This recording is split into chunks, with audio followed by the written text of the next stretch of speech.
In this video, I'll show you how to enable back buttons on Redmi phone.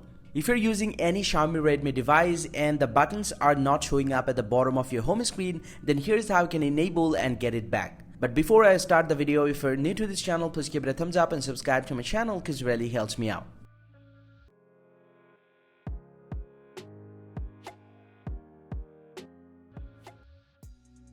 Well, so now to enable the back buttons on any Xiaomi Redmi device, you just need to open up the settings app from your device first, and from the settings you just need to scroll down a little bit, and you get the option called home screen. You just need to tap on home screen, and inside this one you get another option, system navigation. You just need to tap on this and it should be selected with the gesture. So you just need to select the buttons from here, and once you do that, immediately your home screen button will be added at the bottom here, and now you can easily access to anywhere of your phone by using these buttons. Hope you find this very helpful, guys. If you do, please drop a like and subscribe to the channel.